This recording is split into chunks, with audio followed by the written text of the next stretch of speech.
wabarakatuh. Alhamdulillahi rabbil alamin, wal aqibatu lil muttaqin, wala udwana illa 'alal zalimin. Allahumma salli wa sallim ala sayyidina Muhammadin sayyidil anbiya'i wal mursalin wa ala alihi wa ashabihi ajma'in, amma ba'd. Wa qala Allah subhanahu wa ta'ala fil Qur'anil Karim, a'udzu billahi minasy syaithanir rajim. Bismillahirrahmanirrahim. Qad aflaha man tazakka wa zakara isma rabbih fasalla. Sadaqallahul azim. Segenap puji beserta syukur kita persembahkan kehadirat Allah Subhanahu wa taala. Selawat dan salam keharibaan junjungan kita Nabi besar Muhammad sallallahu alaihi wasallam pada keluarga dan sahabat beliau sekalian.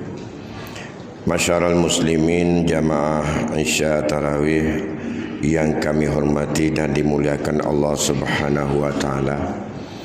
Malam ini merupakan malam 30 Ramadan yang merupakan malam terakhir setelah adanya penetapan pihak Menteri Agama bahawa Ramadan kita atau puasa kita diistiqmalkan 30 hari dan Idul Fitrinya 1 Syawal jatuh pada hari Kamis lusa. Menunjukkan bahawa kita malam ini merupakan malam terakhir bermuhasabah, malam terakhir untuk mensyukuri nikmat Ramadan yang agung dan mulia. Siapa di antara kita yang ada di dalam jaminan Allah yang diingatkan betul-betul mereka mendapat orang yang kemenangan? Allah mengingatkan qad aflaha man tazakka.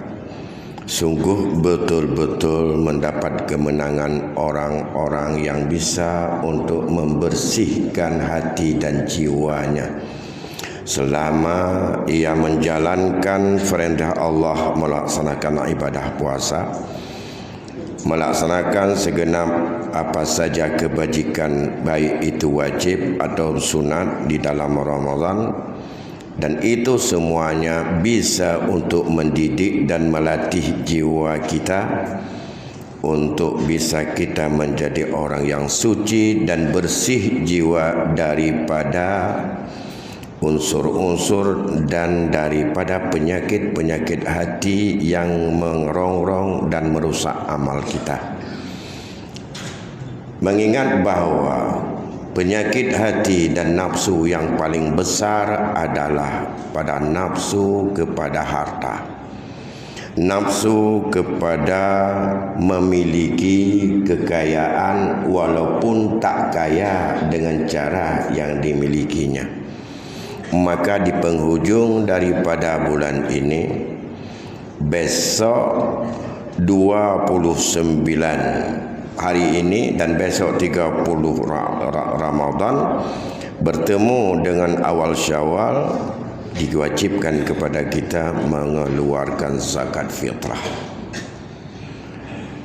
Mengeluarkan zakat fitrah tujuannya di dalam hadis Rasulullah 2.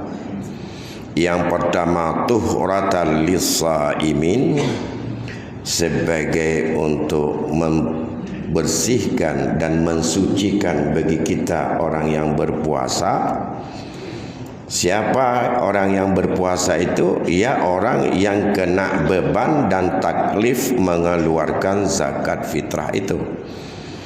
Apakah beban untuk diri kita, kepada isteri kita, kepada anak kita, atau kepada orang tua kita, sesuai menurut dalam prinsip umudai atau kewajiban nafkah yang ditanggung oleh seseorang.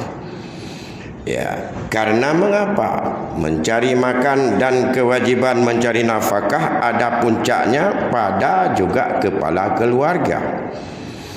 Maka tuhratan ini dalam melaksanakan tugas kita selanjutnya setelah Ramadan.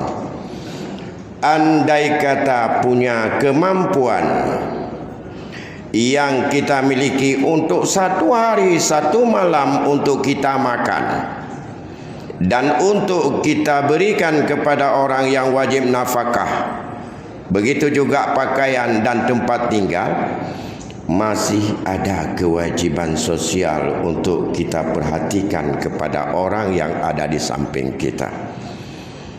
Namun andai kata kita kurang dari itu, sekedar 12, 13, 14 jam tidak punya makanan dimakan, maka kita akan sanggup untuk bertahan dan tidak akan mengambil kalau Allah tidak ridha untuk kita ambil. Betapa nilai selama ini kalau kita hayati. 1 menit lagi belum waktu buka, makanan sudah dari tadi kita jaga, bahkan dari zuhur sudah kita persiapkan. Tapi mengapa kita enggak makan begitu disiplin? Karena Allah tidak mengizinkan kita untuk memakannya. Tunggu saat Allah izinkan. Tapi latihan ini di saat kita berhadapan dengan masalah sebagai nilai yang harus diambil oleh umat, bukan pada makanan yang halal milik sendiri yang disiapkan di depan seperti latihan dalam Ramadan ini, tetapi jauh lebih luas. Andai kata ada wang, ada makanan, ada minuman, ada pakaian, ada kenderaan, ada lapangan, ada belang, ada gampuh, ada kebun, ada macam-macam. Selama Allah tidak izinkan untuk ambil, akan mampu kita untuk bertahan dan tidak akan mengambilnya. Ini yang konsekuensi yang diinginkan. Dari latihan 1 menit Allah belum izinkan makan milik kita sendiri, jangan makan, dan tidak kita makan. Yang ban di dalam puasa, yang gedidik kepada getanya, pekeatannya nah hubungan dengan getanya lam hati yang tak pubut hana tamu buka walaupun terminator yang cukup makan makanan atas tablau dan halu hanjit dapat jo pakan hana dapat jo. Jawabannya, Allah belum izinkan saya makan ini, maka saya tidak makan. Tinggal ekna mulai ura Rabu, tinggal kemudian Kamis, Jumaat, seterusnya. Begitu mendapatkan fasilitas, pakan hana cak fasilitasnya, Allah hana gebicok katanya. Pakan hana tung katanya, karena Allah hana gebicok. Latihan paling besar di saat kita fungsi hari ini, yaitu fungsi fitrah yang kedua, yaitu tu'matan lil masakin. Fungsi fitrah yang kedua untuk memberi makan kepada orang-orang miskin. Maka kita coba evaluasi diri kita masing-masing malam ini. Beglam na yang ka bagi fitrah, malamnya na yang ka bagi fitrah. Apakah kita mengakui diri kita ini miskin atau bukan? Menyakan miskin tajak sama dengan makna puasa hana bersentuh mubi'u bila mati. Ya. Menyatakan miskin. Siapa miskin? Orang miskin itu lebih baik sedikit dibandingkan dengan orang fakir. Ada 2 kelompok umat di dalam Al-Quran yang selalu disebut dan dijabarkan oleh Rasul, bahkan dirincikan oleh para ulama. Fakir, miskin.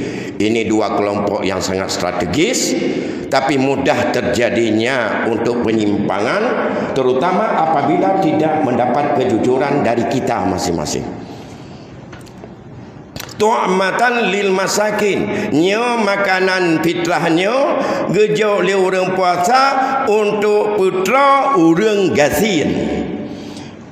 Gasin bukan dalam perspektif nafsu kita masing-masing. Siapa miskin? Apakah anak yatim? Anak yatim belum tentu miskin. Apakah janda?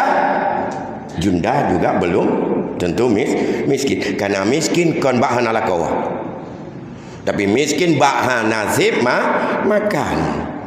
Nepegah di Rasulullah dalam sebuah hadis yang diriwayatkan oleh Imam Bukhari Muslim bersumber dari Abi Hurairah radhiyallahu an anna nabiyya sallallahu alaihi wasallam qala laisal miskinul ladzi yatufu 'alan nas turadduhul luqmatu wal luqmatani wat tamratu aw tamratani walakinnal miskinal ladzi la yajidu ghaniyyun yughnihi wala yaftinu bihi fayatasaddaqu alaihi wala yaqumu wa yas'alun nas. Nyan ban gegarih di Rasulullah yang miskin dalam definisi di dalam mazhab, di dalam kitab-kitab jika gepegah na usaha tapi hansip, na kekayaan hana usaha tapi hansip miseji perleh 10 mutemeng 8 atau 7 perleh 100 mutemeng 30 atau 60 otomatis lewat 50% dia dapat dari kebutuhan yang mendesak nyan miskin, tapi tidak sampai kepada batas minimal untuk dia mencukupi batas minimal. Nyo batas minimalnya ke menyo tatanya ban nafsu mesti draw hansip. Ya, karena keutamakan daripada jiwa kita yang disuruh didik dengan ini adalah diingatkanlah Rasul dalam hadis, "Lau kana li ibni Adam wadiyan minaz zahab." Seandainya kepada anak Adamnya kami berikan 2 lembah gunung emas. Kemudian ia akan minta latamannau salisan, ia akan minta yang kelihatan sabotu. La tamlaul jawful adam, hana pernah terpuaskan nafsu anak Adam ini dengan harta illa turab, kecuali tanah tajuk. Kapan kita kasih tanah? Inna lillahi wa inna ilaihi raji'un. Selesai masalah. Baru hana muhul lihat tanya. Menyohan notu nafah. Hae mutasuat pilih mantang adanya mantang tersemikir. Entah harta katanya. Menan sarakah nafsu menyangkut dengan harta. Oleh karena demikian menyangkut dengan zakat fitrah kondisi hari ini saya sampaikan. Kalau tidak ada kejujuran berdasarkan makna ibadah puasa yang kita peroleh, maka akan selalu menjadi biang untuk terjadinya persengketaan dan permusuhan ubena orang tua sakit oleh kampung bagi fitrah. Habis bocor kesimpulan bagi fitrah kakek katanya lagi bagi bu malam nisfu Syaban. Mekenan mentukar-tukar peluk, mentukar-tukar angkut, mentukar-tukar pinggang tagai tang pajuh-pajuh dengan tawolom kurang tagai hinona karena gecok hak ame. Malain tukar-tukar. Tinggal itu menjadi berah getanya menyotame ramus menjadi sekarang jadi beras gaduh-gaduh. Sehingga beras itu akan lahir beras termurah di pasar, itulah beras fitrah. Karena kamu jampu mulai dari ramus sampai dengan jongkong segala macam kamu jampu kenan. Ada tatagun, ladung kamasak, ladung kaji kanji, ladung mentang beru. Yang kerja paling murah beru orangnya menyoli orang raya yang ke beru fitrah ya apa belum. Cuma boh sepah pu yang terpajuh menyoi lo semawai le orang kaya yang kepajuh ramus dibinomina ramus. Kepakan supaya orang miskin begitu merasa ramus. Kiban mangan ramus. Kini pepe belut wat negasian katanya jamun. Galam nemblawa baik tingkat jongkong na. Ber kampung ai mblawa. Perlu jatuh tanya jatah. Jatuh rojih lah jino kagat bacut. Ni bayangkan rojih. Jo galam napeng tu. Wat geblawa dia orang lain lihat kali lipat ium. Ber ramus. Bajan kepajuh ramus kenu dengan tin. Cuma nak tanya dino wat kaya ino yang hanya pajuh ramus je. Karena kolesterol ya belah bermerah demam. Mereka lagi nyan dikatanya bertukar ada Allah. Yang ramus dah nak demo pajuh. Orangnya beramusnya ngai te merasa le urang gasin. Ya, dia urang gasin te mengasa. Iu boh ramus, menyo orang kaya le akan le orang gasin mangat ke semaju hotel orang raya karena beramus. Ternyata kalau lagi nyan orangnya makin le ramus menjampu dengan belah jatuh Cuma puhi bro. Nam tema pada orang mohon urang kasihan. Lagi saat kecil bahkan lagi ni orang mohon mohon ku. Mana mohon kam jampu berdekat ka kenan. Inilah persoalan. Nah, oleh kerana demikian ini dari sisi pelaksana. Tapi dari sisi kita sebagai masyarakat, sebagai orang yang menerima dan berkewajiban memberi, fungsi kedua tu'matan lil masakin. Siapa orang miskin? Apakah kita miskin atau tidak? Walaupun satu sisi kita punya kewajiban mengeluarkan fitrah, sisi yang lain kita menerima barangkali. Apakah pantas kita terima? Ini jawaban jujur dalam hadis kita. Karena Nabi mengatakan, laisal miskin kan urang kasihan yang yatufu ala nas, yang muwad-wad untuk berputar-putar di kalangan manusia. Yatufu ala nas, ya tawaf. Tawaf rata pintu kedai, tawaf rata urang, tawaf rata rumah, peminta-minta. Ya, turaddul luqmatu au luqmatani, yang diberikan satu suap atau dua suap, kemudian diberikan sebiji tamar atau dua tamar. Itu bukan miskin. Orang yang memutar-putar yang minta sedekah pintu rumah ke Nabi nyankan miskin. Profesi ke yang minta sedekah, menyosep makan kan miskin kanyan. Sering saya sampaikan, peminta-minta ada gaji 150.000 satu hari. Tukang bangunan yang ia adalah kenet 75 hari sehari, masuk jam 8, jam 5 pulang. Tak ada gaji. Lebih besar gaji daripada kuli bangunan berbanding dengan peminta-minta. Ya. Maka peminta-minta kepada Nabi nyankan orang miskin cira daripada ketemu. Memang punya ego balik ke kanan minta rezeki. Ya, walakinnal miskin, kata Rasul, yang kekena orang miskin, allazi la yajidu ghaniyun yughnih, seorang yang tidak punya di rumah itu kekayaan yang bisa untuk memakannya, dan tidak ada untuk apa yang dikonsumsi, tapi dia masih mau bersedekah. Ya, wala yaqumu, dan ia tidak keluar dan bangun untuk meminta-minta. Fayas alunas, yang laki manusia lom betul dengku, lom betul dengku, lom hana tapuna, nyo anangan wa ke dia bayu, nyo hana tinggal mak megang anangan do tikan mi. Hana pu pajah di rumah mantang menyana peng 5.000, mantang gesut gemu sedekah. Maka di dalam kriteria yang lain disebutkan siapa yang mengatakan dia miskin, 2 orang saksi tetangga yang tahu persis. Inilah orang yang punya wibawa. 2 tetangga mengatakan ganyan urang putuh. Itulah orang miskin. Jadi gon bak pegadro miskin, maka hajat pegadro. Oleh karena demikian, kalau itu standar hari ini, mari kita jujur. Kalau kita memang cukup makan, banyak di hadapan kita, di samping kita, orang-orang yang sangat butuh dan tertinggal dalam bidang finansial, yang mereka sangat butuh uluran tangan kita. Yang kita yang nana bacut mundur. Bek nale bak masyarakat Aceh, bek nale bak getanya masyarakat Laut Semawe, mudembo tengku imum gara-gara hana gebi fitrah, karena ganyan tidro janda, karena ganyan kena anak yatim, karena ganyan buat meminta-minta demo, maka putun ubina urang inang balai petapat mandum demo karena hana gebi fitrah, inang balai kon fitrah ikatnya menyona kaya ganyan lako juk apa-apa. Ya, memang ikatnya yang hana lako kan. Punya belanja sep nak tokong puak bah cocok sewa. Nyan kan miskin nyan. Jadi hanjut nyan nan tabuh ke miskin. Miskin standar tidak cukup makan, dan ia standar yang harus kita pakai juga batas minimal kebutuhan. Semoga kita masih sedang terima zakat. Uranyo tengku imum hangejat cieun nantayong. Takut masalah pakai.